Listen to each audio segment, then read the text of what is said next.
The last group of evacuated residents from the Tasman wildfires were allowed home today for the first time in more than a fortnight. Many of the 250 residents from 83 properties in the Redwood, Teapot and Eves Valley areas filed through the cordons from 8 a.m. this morning. But as our Nelson reporter Tracy Neal reports, some homeowners say they'll need time to clear their houses of the smoke stench before life can return to normal. Thank you.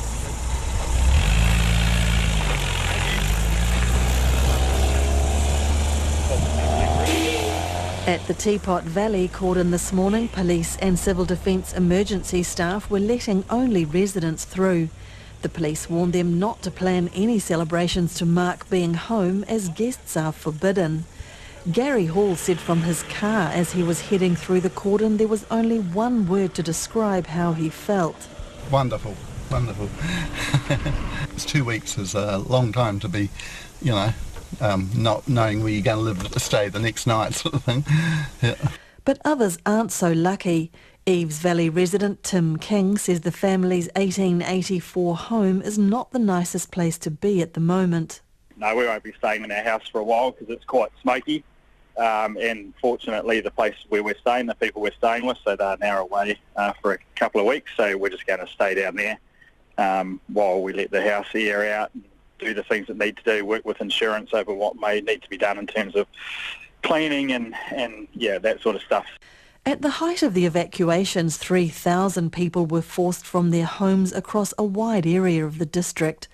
Tim King, who's also the Tasman District Deputy Mayor, says living through the emergency from two perspectives had been interesting. It has been quite challenging. It's also been really interesting to be on both sides of the event, for want of a better term, and to feel the frustration and challenges of being affected at the same time as going in and seeing the organisation that's trying to address the issues as they arise.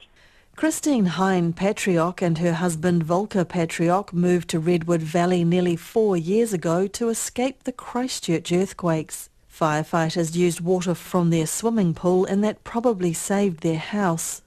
It feels great to be back, even so when you come up here and see the landscape, in black and white like a winter landscape, it's a bit depressing.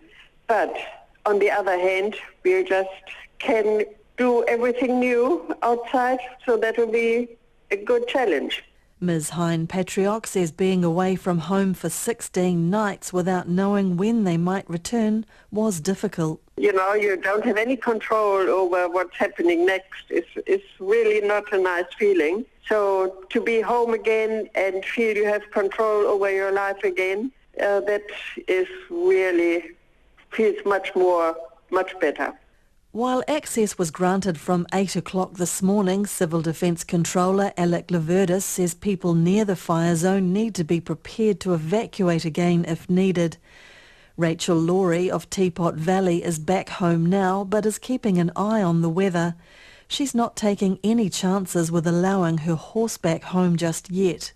Because they were concerned about the gale force winds on Monday, so sort of the combination of possibly no rain from the cyclone and then this front that's coming up that will have possibly gale force winds. So if there's gale force winds, the helicopters wouldn't be able to fly.